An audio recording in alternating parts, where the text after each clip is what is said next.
Ya, selamat siang semuanya. Ya, kita ini akan membahas tentang kelas dalam mata kuliah pemrograman berbasis objek.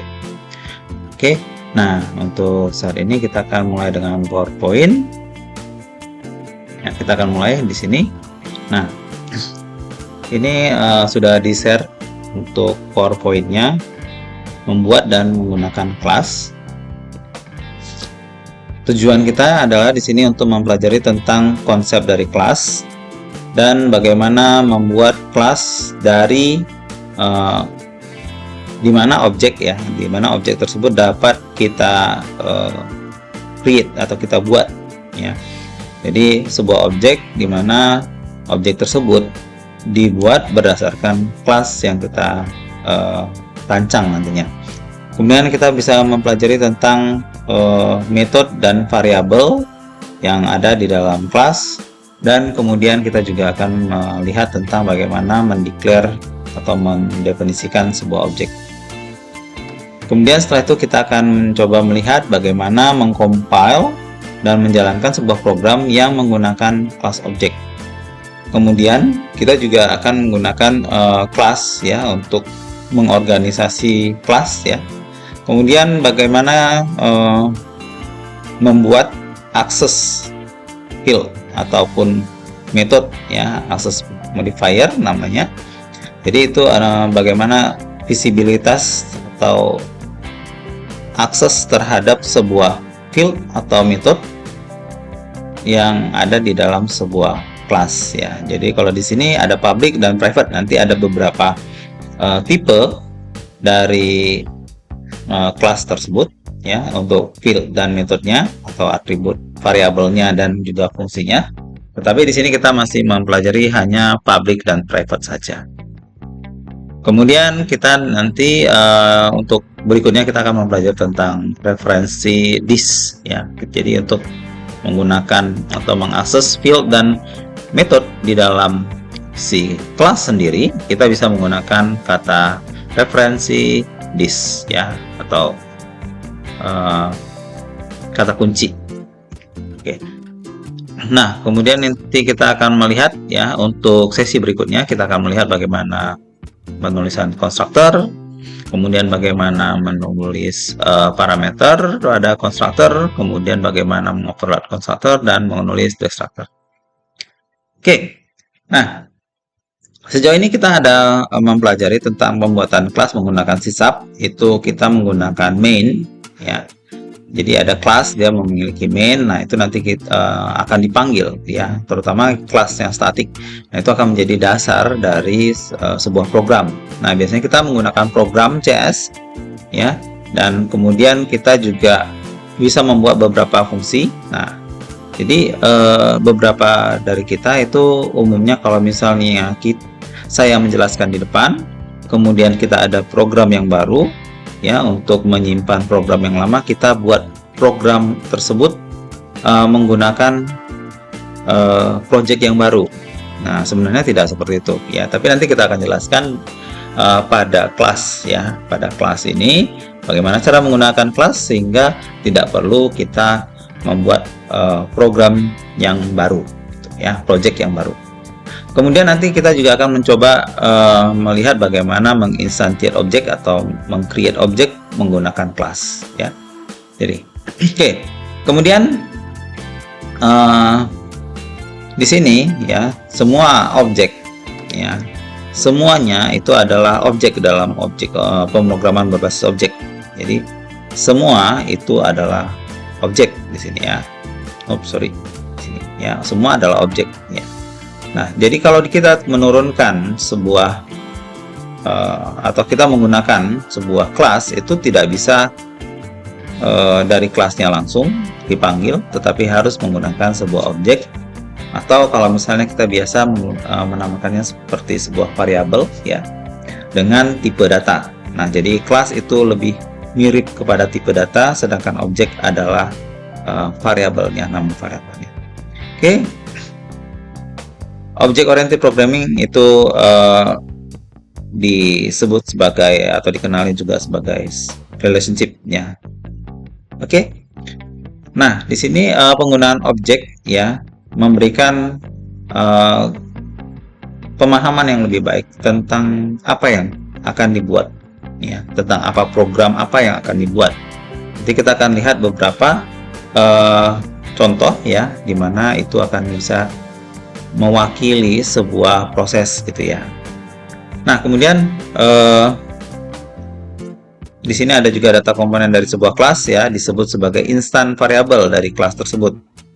Oke. Nah, kemudian setiap objek dari kelas itu memiliki atribut. Nah, jadi banyak bahasa pemrograman ataupun istilah-istilah ya dalam pemrograman berbasis objek itu menyebut bahwa variabel yang kita gunakan di dalam kelas itu disebut sebagai atribut atau juga fields atau bisa juga sebagai property. Nah, ini bergantung kepada kondisinya. Nanti kalau kita lihat di GUI, di mana di dalam GUI itu ada button, misalnya tombol ataupun text box. Nah, text box ini ada atribut yang bisa diubah. Nah, itu biasanya disebut sebagai properties. Nah, tapi di sini juga bisa dia disebut sebagai fields ya. Oke. Nah, itu penjelasan tentang konsep dari kelas ya. Nah, jadi selain atribut ya nanti juga ada methods ya. Methods yang seperti kita jelaskan di minggu lalu. Methods itu adalah seperti fungsi ya, yang bisa dipanggil. Nah, dalam hal ini kalau misalnya dia sebuah kelas ya, nanti ada kondisi tertentu di mana dia wajib atau harus dipanggil menggunakan objek atau bisa juga dia tanpa objek. Nah, oke. Nah, jadi nanti akan ada beberapa kata kunci yang bisa digunakan untuk menjelaskan tentang bagaimana cara mengakses metode dan variabel. Oke. Nah, yang pertama ya, kita bisa lihat di sini sebuah kelas itu memiliki awalan atau header ya, atau strukturnya yang di awal itu memiliki 3 bagian. Yaitu yang pertama adalah access modifier. Ini ya, access modifier seperti tadi private dan public. Nah, private dan public ini bisa menentukan apakah sebuah kelas itu bisa diakses atau tidak dari luar. Kemudian ada keyword class ya. Nah, keyword class ini adalah kata kuncinya. Nah, ini kelas ini harus ada ya. Dia bukan variabel, bukan sesuatu yang menamakan gitu ya, dinamakan kelas gitu, tapi ini adalah keyword atau kata kunci gitu ya. Nah, kemudian di sini kelas itu bisa diberi nama ya, memiliki nama. Nah, namanya itu mengikuti aturan yang sama seperti pembuatan variabel ya. Nah, mungkin masih ingat pembuatan variabel seperti apa? Bisa dimulai dengan underscore, huruf ya, huruf kecil ataupun huruf besar. Nah, karakter berikutnya bisa menggunakan angka ya. Jadi ada underscore, huruf besar, huruf kecil atau angka ya. Jadi selain itu tidak digunakan. Baik. Nah, di sini ada private dan protected class, itu memiliki fungsi yang terbatas ya. Nah, juga kalau misalnya kita mendefinisikan antara public atau internal ya. Nah, ini nanti akan kita bahas lebih lanjut pada pemrograman berbasis objek yang membahas tentang enkapsulasi dan visibilitas. Nah, di sini instance variable ya, variabel yang langsung itu dibuat menggunakan sintaks yang sama untuk mendeklarasikan variabel-variabel lainnya. Nah, jadi di sini ini bisa digunakan untuk men-create variabel-variabel lainnya ya. Nah, oke, kemudian modifier yang boleh itu adalah public, protected, internal, private, static, read only, dan volatile. Nah, ini beberapa kata kunci atau keyword untuk modifier, access modifier dari sebuah method ataupun variabel ataupun kelas ya. Nah, oke, tapi nanti ini masuk di dalam bagian enkapsulasi atau enkapsulasi ya istilahnya ya. Oke. Nah, ini di sini ada disampaikan bahwa kalau kita mendefinisikan sebuah field, tadi kita sebut variabel ya, sebagai private, maka itu tidak dapat diakses oleh kelas ya, ataupun fungsi ataupun statement di luar dari kelas itu sendiri. Ya, jadi kalau dia private berarti dia tidak bisa diakses di luar dari kelas tersebut. Jadi dia hanya bisa dipakai internal saja. Ya, nanti ada beberapa tujuannya. Kenapa harus diakses di internal? Kenapa harus diakses di eksternal ya, gitu ya. Nah, tujuan penggunaan private ini ya itu adalah untuk penyembunyian informasi. Nah, nanti akan saya jelaskan dengan contoh kenapa informasi ini harus disembunyikan. Nah, kenapa tidak boleh diakses secara sembarangan ya, nanti kita boleh lihat dengan contoh ya. Nah, walaupun beberapa field itu private, tetapi beberapa metode itu public. Oke, baik. Nah, ini ada contoh ya di sini. Di sini ada contoh penulisan dari kelas ya. Jadi di sini mulai dengan kelas, kemudian nama kelas ya, kemudian kurung kurawal, kemudian yang di pertama ini untuk field ya, fieldnya adalah ID number, sedangkan yang di sini adalah bukan kelas tapi method ya. Di sini adalah method ya dengan nama getID. Ya, ini sudah kita sampaikan kemarin. Di sini access modifiernya adalah public, tipe datanya adalah integer, sehingga di dalamnya dia harus mengembalikan ID number ya, ID number. Nah, kenapa kita menggunakan fungsi ya atau method di sini untuk mengakses ID number? Karena ID number ini bersifat private, sehingga untuk mengambil data ID number tersebut kita menggunakan fungsi. Oke. Nah, sampai di sini kita akan melihat langsung bagaimana cara menggunakan kelas dengan membuat programnya ya. Oke. Nah, yang kita lakukan adalah kita buka di sini. Kita akan menggunakan Visual Studio 2022 ya, ini dia. Nah, kita masuk kemari. Oke, kita buat sebuah project. Nah, untuk contoh dari ya praktek ini ya, kita akan menggunakan console application ya. Jadi di sini ada beberapa pilihan. Kita bisa pilih di sini bahasanya system, ini Windows dan ini console. Nah, di sini console application, kemudian kita pilih next. Untuk ini lokasinya, pilih lokasi di mana bukan folder user, bukan folder di dalam akses Windows ya, seperti C user atau C dokumen ya. Bukan C dokumen tapi di dokumen ataupun di program files ya. Tapi usahakan buat di luar, buat yang baru supaya bisa diakses dari mana saja ya, terutama dari Visual Studio-nya. Oke, untuk nama projectnya kita akan buat nama di sini pertemuan 5. Oke, kalau sudah sesuaikan saja pilihannya, kita pilih next. Di sini kita pilih .NET 8.0 ya, kemudian do not use top level statement. Oke, kita pilih create.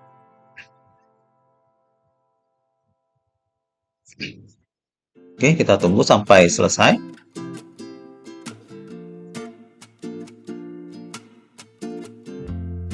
Selesai terloading, dia sudah di generate. Di sini ada program. Nah, oke. Ini adalah program dasar ya. Jadi semua saat ini dia dipanggil menggunakan file program ini, program CS, nanti dia akan langsung menjalankan main dengan argumen. Kalau misalnya kita mengirimkan argumen dari command from, maka dia akan masuk kemari. Oke. Nah, untuk saat ini kita akan membuat kelas. Nah, kelas yang akan kita buat adalah kelas koperasi, ya, anggota koperasi. Struktur data dari anggota koperasi biasanya dia memiliki nama, alamat, kemudian saldo, ya, atau simpanan gitu ya. Baik, sekarang kita akan mulai kembali ya. Kita akan coba menambahkan kelas ya. Caranya adalah di sini di project, ini adalah project, ini adalah solution. Di bagian project kita klik kanan, kita tambah, pilih add ya. Kemudian pilih kelas. Saya ulangi, di project kita klik kanan, pilih add, kemudian pilih kelas. Nah, di sini kita akan pilih namanya adalah anggota. Oke. Nah, ini adalah kelas anggota. Jadi, pada saat kita menambahkan kelas, maka Visual Studio akan secara otomatis menambahkan struktur dari anggota secara otomatis ya. Jadi di sini strukturnya sudah langsung otomatis. Oke, baik. Berikutnya seperti yang kita tahu bahwa anggota koperasi itu tentunya memiliki informasi data diri. Nah, data dirinya ada nama, alamat, dan juga ID dari anggota. Nah, di sini nama, alamat, dan ID anggota tersebut bisa dijadikan sebagai field. Ya, field ini nanti digunakan untuk menyimpan informasi tersebut. Oke, baik. Yang pertama kita akan buat public string nama. Ya, jadi dia memiliki nama setiap anggota. Kemudian setiap anggota juga memiliki alamat rumah. Dan setiap anggota juga memiliki ID anggota. Nah, dari semuanya ya, anggota koperasi memiliki simpanan atau saldo ya. Nah, di sini kita buat simpanan. Oke. Nah, saat ini fungsi kelas yang kita buat masih sederhana. Nah, di sini hanya ada field. Kemudian kita akan coba buat sebuah metode ya. Di mana metode ini digunakan untuk menampilkan saja. Di sini jadi menampilkan mungkin kita buat bisa toString ya. Oke. Nah, di sini ya.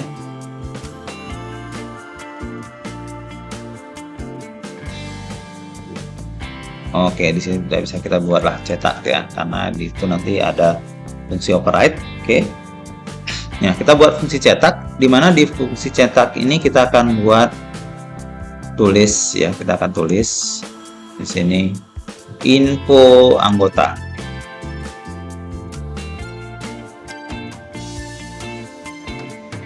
Kemudian di sini kita buat ada garis. Nah, di sini kita buat namanya siapa, koma, letakkan nama, kemudian ada ID, ada alamat, ada simpanan. Nah, jadi di sini mungkin yang pertama kita buat adalah ID.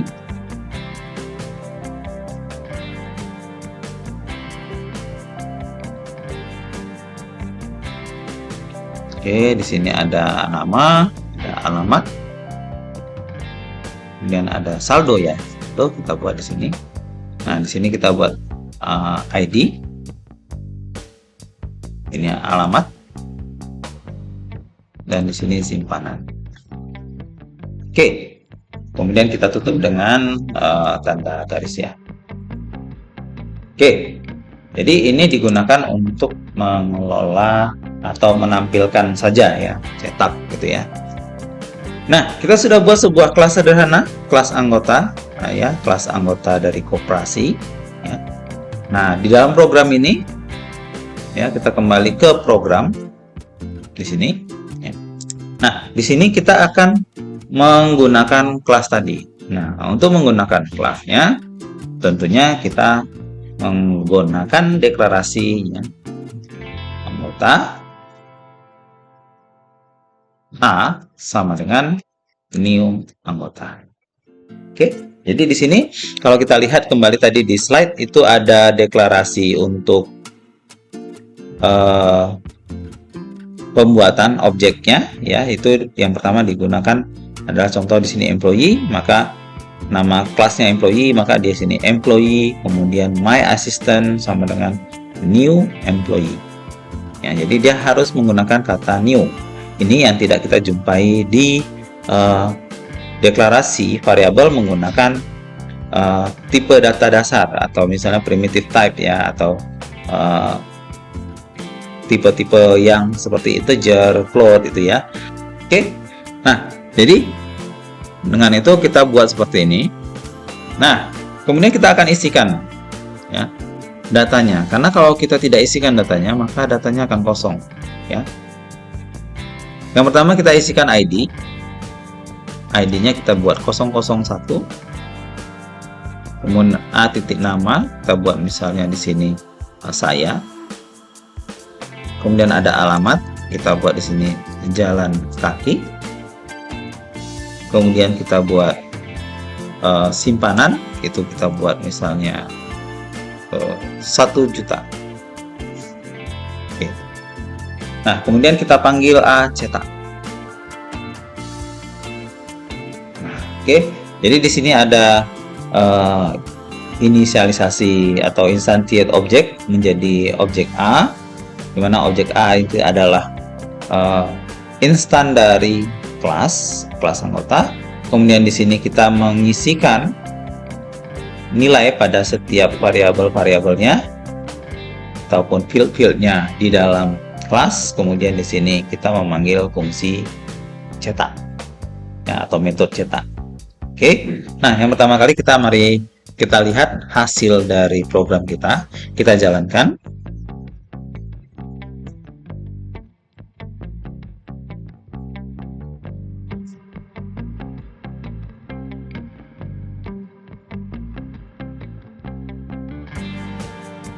Oke, sudah berhasil. Nah, hasilnya adalah info anggota ID 001, saya jalan kaki dan saldo. Nah, ini adalah hasil dari eksekusi program tadi. Oke, kita kembali. Nah, jadi kalau misalnya kita jalankan, ini sudah bisa menampilkan tampilan seperti yang tadi ya. Oke. Nah, sekarang misalkan dalam sebuah koperasi, seorang anggota itu dapat melakukan setor dan tarik. Nah, jadi misalnya dia melakukan, saya kasih komentar di sini, anggota melakukan penarikan, maka kita mengurangi A simpanan sama dengan A simpanan dikurangi dengan berapa jumlah yang mau ditarik. Misalnya kita buat 500.000. Oke, kemudian kita tampilkanlah cetak. Kita tampilkan cetak untuk apa? Untuk menampilkan berapa sekarang simpanannya dan informasi lainnya. Oke. Kemudian anggota melakukan setoran. Nah, kita akan copy aja di sini. Nah, di sini untuk melakukan setoran dia akan menambah ya. Oke, kemudian kita cetak kembali. Mari kita lihat hasilnya. Nah, ini adalah hasilnya. Yang pertama, dia memiliki uang atau saldo 1 juta, kemudian ditarik 500.000 ya. Kemudian ditarik lagi 1 juta. Ditambahkan ya, atau di store 500 sehingga saldo akhirnya adalah 1 juta. Oke. Nah, ini adalah simulasi dari anggota koperasi. Nah, sampai di sini ya tidak ada masalah. Tetapi muncul kembali saat anggota melakukan penarikan lebih besar dari simpanannya. Misalnya dia menarik sebesar 1.500.000. Nah, apa yang terjadi? Mari kita lihat. Nah, jadi di sini saldonya adalah minus 500.000. Nah, kalau saldo minus 500.000, bagi anggota koperasi ini yang menjadi hutang. Kalau hutang tentunya harus ada bunga. Nah, dan kalau hutang tidak seharusnya masuk di dalam saldo. Nah, disinilah muncul permasalahan yang kita sampaikan tadi. Kenapa saldo itu tidak boleh dirubah secara sembarangan? Ya, jadi kalau di sini simpanannya kita boleh ubah secara sembarangan, tentunya program tersebut ya bisa secara bebas. Ya, nah, tapi Pak, kan kita bisa buat seperti ini. Jika A simpanan lebih kecil atau lebih besar dari tarikan, misalnya 1.500.000, maka bolehlah dia dikurangkan. Ya, betul. Tetapi aturan ini tidak berada di dalam kelasnya tadi. Seharusnya aturan ini berada di dalam kelas sehingga program utama tidak perlu memikirkan apakah simpanan tersebut berhasil atau tidak. Oke. Nah, sehingga kalau seperti itu, ya, kita akan rubah programnya. Supaya apa? Supaya anggota ya memiliki fungsi untuk setor dan tarik. Oke. Mari kita tambahkan di anggota, ya. Nah, sebelumnya dia memiliki fungsi cetak. Ya, kemudian kita tambahkan public void store. Ya, jadi dia punya 2 store dan public void tarik. Nah, karena kita sudah punya store dan tarik, maka di sini kita harus ganti menjadi private. Supaya apa? Supaya dia tidak bisa diakses kembali. Nah, untuk store di sini ada jumlah.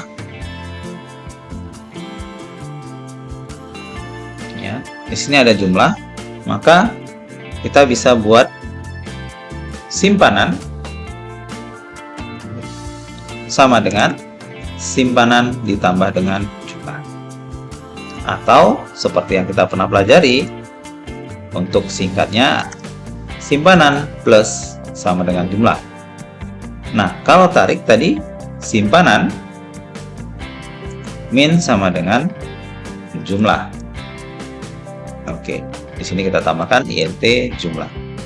Nah, jadi simpanan dikurangi dengan jumlah. Tetapi tadi kita sudah buat aturan bahwa jika simpanan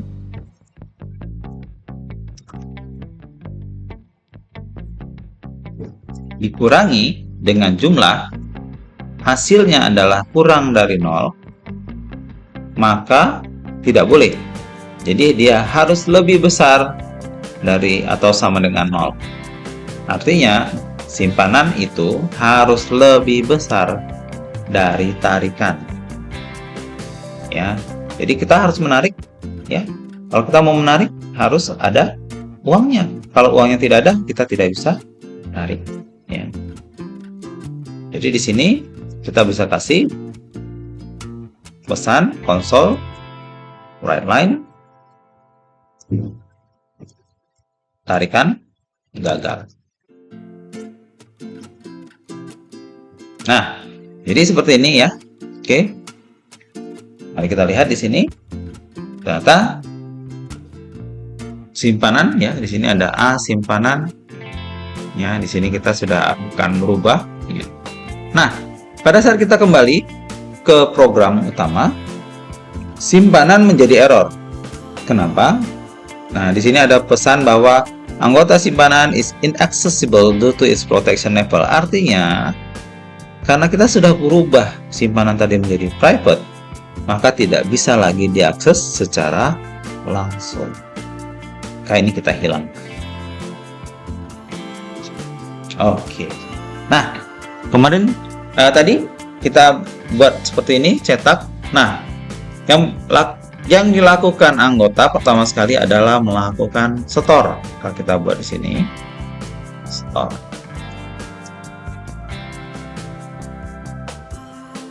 Kemudian kita cetak. Kemudian melakukan penarikan. Tarik. Nah, ini adalah sebuah contoh melakukan store 500.000, tapi dia mau tarik 1.500.000. Nah, apa yang terjadi?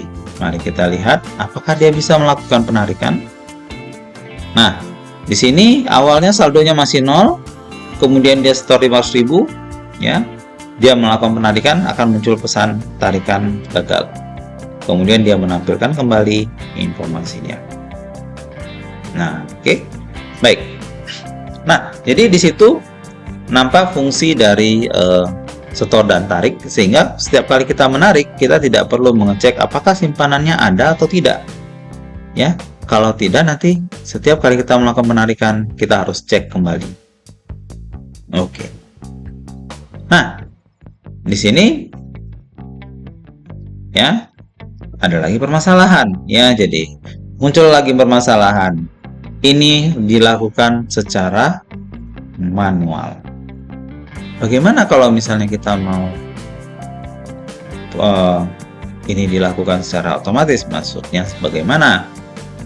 Jangan kita letakkan di sini, tapi setiap kali di store, maka program akan meminta jumlahnya, sehingga kita tidak perlu mengirimkan informasi berapa jumlah yang harus di-store atau ditarik. Nah, bagaimana caranya? Jadi di sini kita tidak perlu menyertakan jumlahnya tadi. Nah, jumlahnya dari mana? Maka kita buat bacaan di sini ya. Pembacaan menggunakan readline, tapi sebelumnya kita kasih dulu informasi. Masukkan nilai atau jumlah yang mau ditarik, jumlah yang mau di-store. Kemudian kita buat string jum sama dengan console readline. Jumlah harus diubah menjadi integer. Kita ubahlah dia jumlah sama dengan convert titik to integer jumlah, sehingga bisa kita jumlahkan ke dalam simpan. Nah, di sini belum kita letakkan pemeriksaan apakah dia bisa dikonvert atau tidak. Untuk saat ini kita anggap user yang memasukkan data itu baik dan tidak melakukan kesalahan ya. Nah, tapi dalam program sebenarnya ini tidak baik. Harus dilakukan pemeriksaan apakah benar atau tidak ini dimasukkan ya. Oke. Nah, store ya, kita membaca dari user langsung. Sama, untuk penarikan juga kita akan melakukan hal yang sama. Masukkan jumlah yang mau ditarik. Kemudian kita panggil int jumlah seperti ini. Nah, oke. Nah, sehingga kalau kita simpan di sini kita sudah bisa melakukan store berapa, tarik berapa. Nah, kalau ini kita jalankan, oke, masukkan jumlah yang mau disetor 500.000. Masukkan jumlah yang mau ditarik, misalnya 1 juta. Tarikan gagal. Nah, oke. Nah, itu adalah fungsi ya, fungsi-fungsi yang atau metode ya dari sebuah kelas yang bisa kita kelola. Nah, oke. Baik. Kalau ini dibuat ya, dimana ini sudah statik. Nah, kita sekarang akan membuat bagaimana caranya supaya kita menggunakan menu untuk mengelolanya. Nah, karena ini setelah selesai program dijalankan, kita tidak bisa melakukan apa-apa. Nah, apa yang mau kita lakukan? Yang kita lakukan adalah kita akan menampilkan sebuah menu ya, dan di dalam menu tersebut nanti Ya, mungkin kita buat di sini nanti ada menu,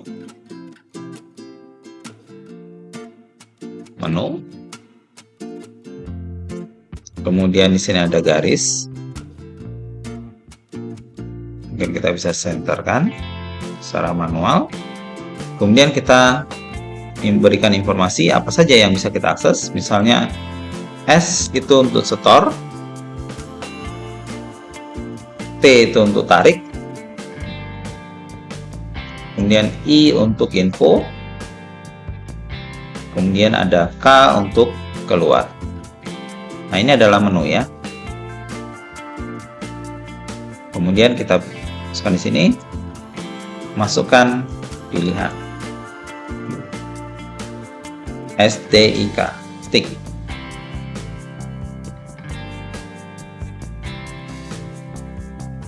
Atau tanda tanya. Nah, kemudian kita konsol. Nah, string ya, kita menggunakan string pilihan sama dengan cursor itu. Nah, ya, jadi kalau misalnya seperti ini, maka kita sudah bisa membaca ya apa yang dipilih sama user. Kalau misalnya dia memilih S, apa yang kita lakukan?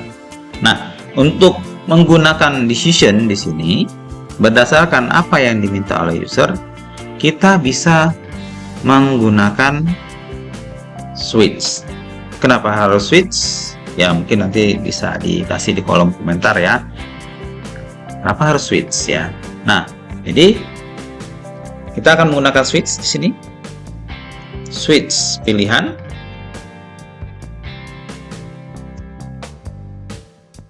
Nah, kalau pilihannya adalah S, maka panggillah A store. Kemudian kita panggil break. Oke, kita duplikat saja STIK, kecuali K ya. K tidak kita pakai. STI. Nah, kalau dia tarik, maka kita panggil A tarik. Info kita panggil A cetak. Oke. Nah, mari kita jalankan. Oke, menunya. Jadi kalau misalnya kita pilih I-nya I besar, dia akan memunculkan. Kemudian selesai. Ya, selesai. Nah, oke, ini mungkin kita harus convert menjadi to lower ya, biar to upper. Oke, biar semua yang dimasukkan itu menjadi huruf besar. Nah, bagaimana caranya supaya dia berulang? Jadi selama kita tidak tekan K, maka dia tidak akan keluar. Nah, oke, maka di sini kita harus menggunakan perulangan. Perulangan sampai kapan? Sampai pilihan itu bernilai K. Jadi di sini ada perulangan. Perulangannya adalah while ya, pilihan titik to upper titik equal K. Maka selama dia tidak ya, di sini tidak. Selama pilihan itu tidak K, maka dia akan selalu masuk sini. Oh, tapi di sini ada error. Kenapa? Karena dia belum di assign, belum ada nilainya. Nah, nilai apa yang kita buat di sini? Supaya tidak error, ya kita kasih kosong saja. Oke. Nah, selesai. Jadi dengan seperti ini, di awal itu pilihan itu masih kosong, tidak sama dengan K, dia akan muncul seperti ini. Selama kita tidak ketikkan huruf K, dia tidak akan keluar. Yang mana kiri kita coba. Nah, oke. Kita mau apa? Kita mau store. Jumlah yang mau di store 50.000. Store lagi, berapa store-nya? 550.000. Kita lihat info. Nah, jadi di sini ada info, uang kita sekarang sudah 600.000. Ya, kita tarik. Berapa mau tarik? 600.000. 1. Tarikan gagal. Tarik lagi 600.000. Berhasil. Ya, kita ketik info, dia akan muncul. Saldonya sudah 0. Kita tekan K, dia akan keluar. Nah, oke. Jadi ini adalah cara mengolah si anggota. Oke. Ada permasalahan lagi? Ya, ada. Itu anggotanya cuma 1. Dan di sini itu bergantung kepada program. Kalau kita mau ganti gimana? Tidak bisa. Nah, maka sebaiknya data-data tersebut di-create. Nah, dalam Object Oriented Programming itu ada namanya constructor. Constructor, ya, kalau kita lihat di sini, itu adalah metode atau fungsi yang digunakan untuk yang dipanggil pada saat kita membuat sebuah objek. Ya. Jadi, constructor itu adalah fungsi yang dipanggil pada saat kita mau membuat objek. Dan semua constructor itu biasanya tidak memiliki format sama dengan metode. Ya, walaupun dia namanya metode. Dan dia tidak memiliki return type. Jadi contohnya seperti ini. Oke, jadi ini yang dipanggil. Constructor itu adalah metode yang dipanggil pada saat kita mendeklarasikan sebuah objek atau menginisialisasi sebuah objek. Jadi di sini pada saat baris ke-7 kita mau membuat sebuah objek A, maka dia memanggil constructor. Nah, kita akan membuat sebuah constructor di mana constructor ini seperti ini, ya. Jadi constructor ini tidak memiliki return type, ya, tipe datanya tidak ada. Dia hanya mungkin ada di sini aja. Nah, dan sebenarnya dia sudah wajib public, ya, supaya lebih terbiasa kita mengetahui bahwa oh itu public. Oke. Nah, di sini bisa kita tambahkan informasi-informasi seperti ini, ya. Misalnya di sini ada masukkan nama atau ID anggota. Nah, di sini kita baca ID adalah console reply. Ya, supaya mudah dibaca, kita buat seperti ini. Kemudian setelah ID anggota, kita masukkan nama dan alamat. Nah, di sini ada nama, alamat. Nah, bisa juga kita tambahkan di sini, masukkan setoran awal.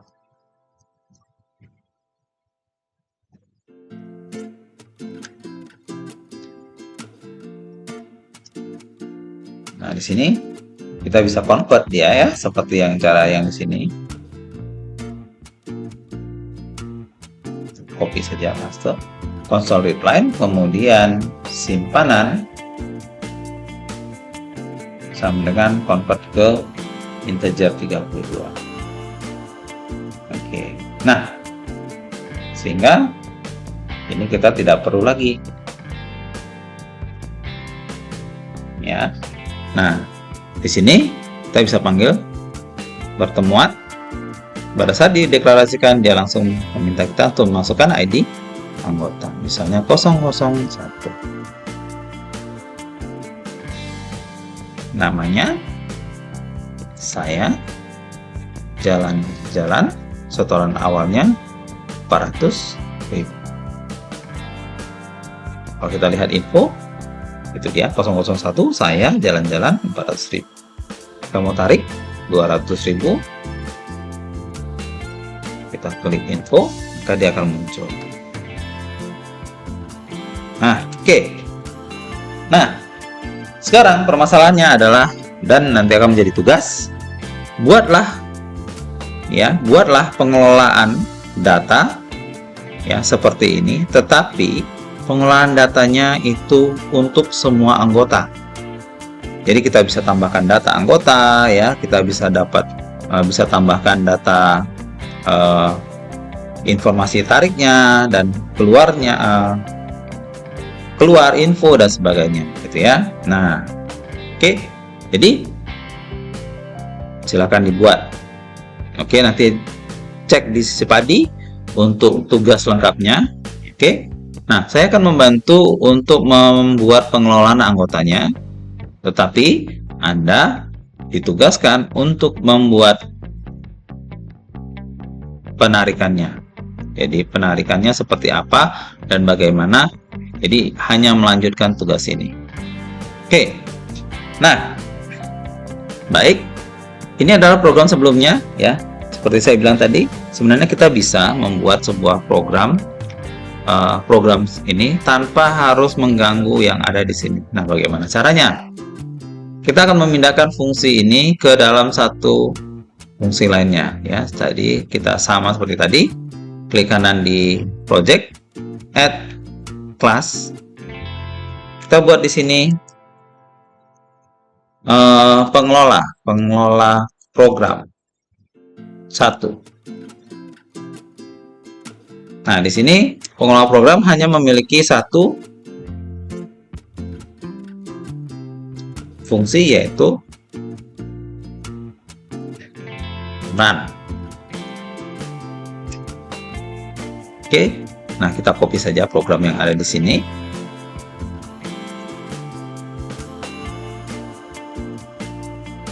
Masukkan ke dalam run.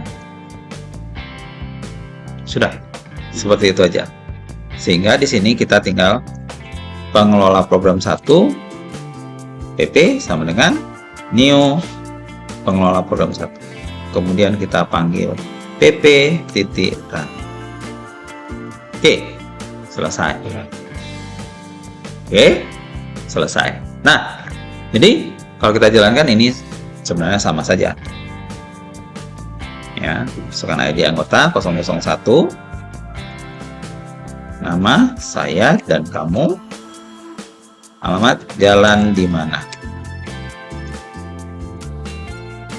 Setoran awalnya Rp800.000. Info seperti ini ya, sudah ada. Oke. Nah, oke. Sekarang kita akan buat yang pengelola program 2 ya, sama seperti tadi, add class pengelola program 2. Dan di dalam pengelola program 2 kita akan buat public run juga.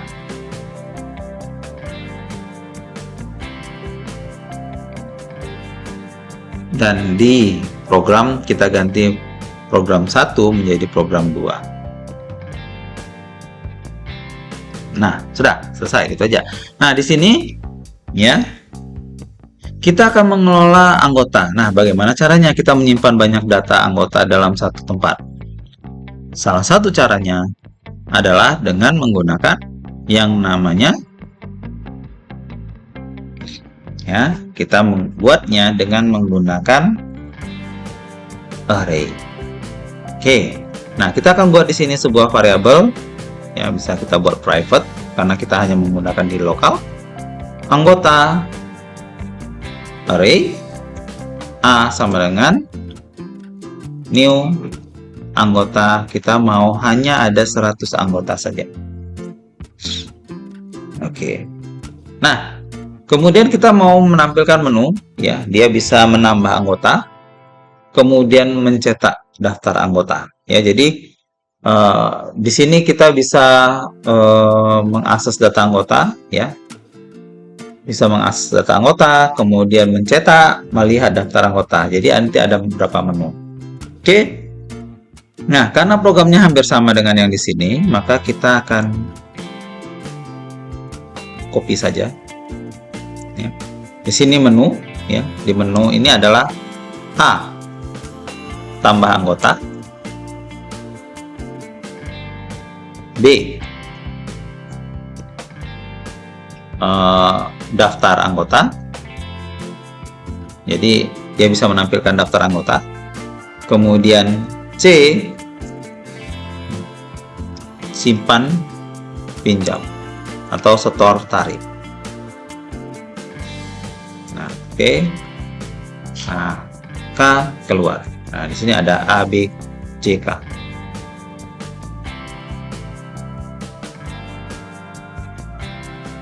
Nah, di sini ada A, B, C, K.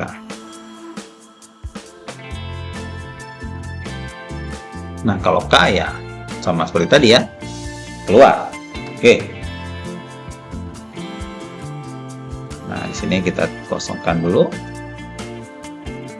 Nah, jadi tugas kalian akan ada di case C ini.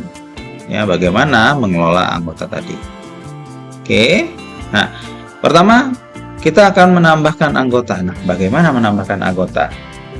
Maka A ini akan kita akses. Ya, jadi pada saat menambahkan anggota, A sama dengan new anggota.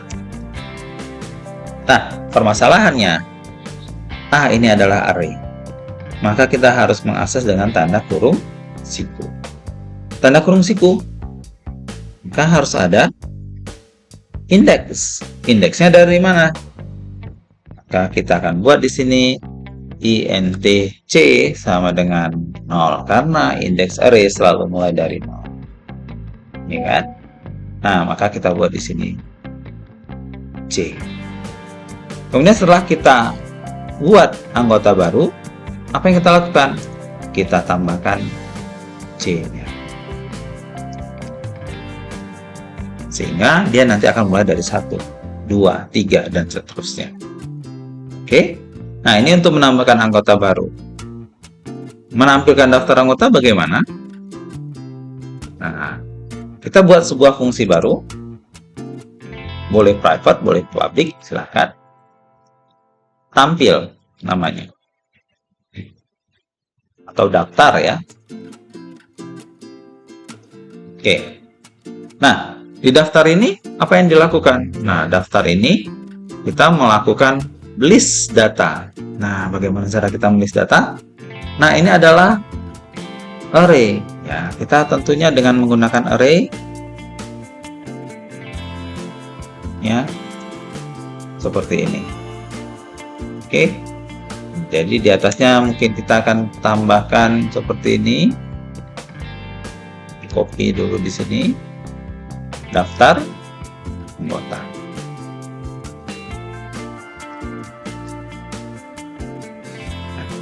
Apa yang mau kita tampilkan? Yang mau kita tampilkan adalah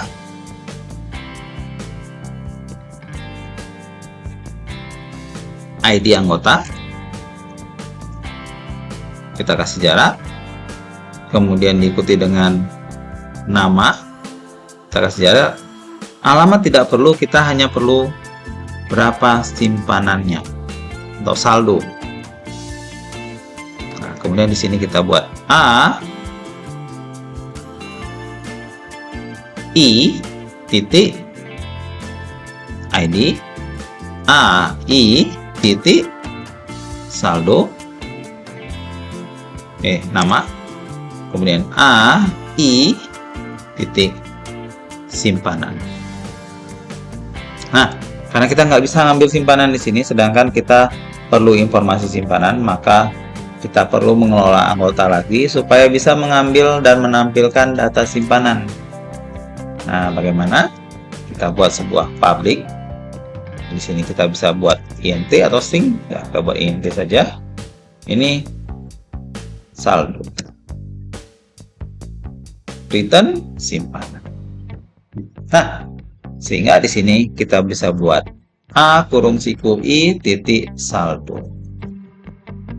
Nah, karena ini datanya adalah objek, ya kalau misalnya sebaiknya kita string, kita buat string dengan tambahkan titik, pilih to string, buka kurung tutup kurung, selesai.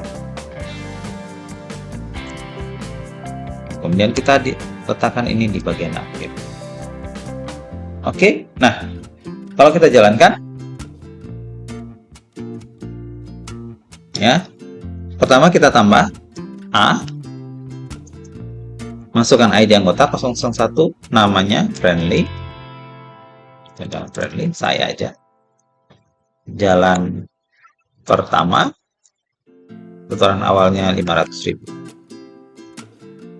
Tambah lagi, ya, ID anggotanya 002, kamu jalan di sini, setoran awalnya 600.000. Kalau mau lihat daftar, kita pilih B. Ups, kita keluar dulu. Di sini belum kita panggil ya, harusnya kita panggil di sini daftar. Oke, nah untuk membantu supaya kita tidak mengisikan data secara berulang, maka kita akan membuat sebuah fungsi konstruktor yang baru. Nah, konstruktor yang baru ini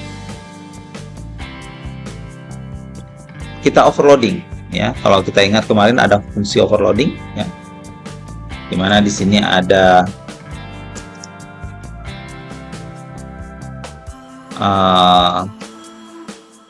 namanya sama, tetapi dia memiliki parameter yang berbeda.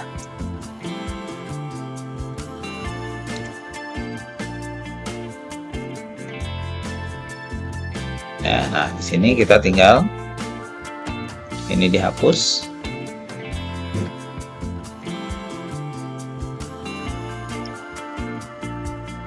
Jadi di sini kita akan memasukkan datanya secara langsung ya. Di sini adalah XID, X nama, X alamat, X saldo. Nah, seperti ini. Oke, di program pengelola program ini kita akan tambahkan anggota C. Nah, kita bisa buatkan di sini 001, saya jalan di sini, nilainya 250.000. Kemudian kita buat C++, atau kita bisa juga di sini C++. 1, 2, 3, 4, kita bisa buat 4 data.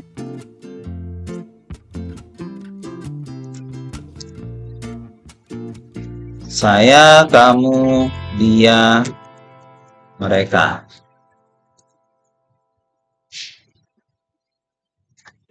Jalan di sini, jalan di sana, jalan di situ, dan jalan mana-mana. Oke, ini mungkin kita buat variasi 400, 700, 1.250.000. Oke, nah kalau kita jalankan, nah seperti ini, kita pilih B, ya langsung akan muncul datanya. Oke, nah di sini ada error, ya. Nih, di sini ada error ya. Object reference not set. Nah, ini kenapa? Karena ternyata dia menggunakan A-length. Length-nya itu adalah 100. Lah, jadi bagaimana, Pak? Kita menggunakan C. Ya, di sini kita bukan A tapi C. Sehingga dia tidak akan error. Kita coba kembali. B. Nah, tidak akan error. Dan akan tampil berikutnya. Oke, jadi ini ada saya, kamu, dia, mereka di sini ya. Oke. Nah, baik. Itu cara penggunaannya ya. Untuk filenya ini nanti akan saya share. Nah, jadi tugasnya tolong dikumpul hari Minggu paling lama. Oke. Nah, Mungkin itu saja. Terima kasih. Sampai jumpa di minggu depan.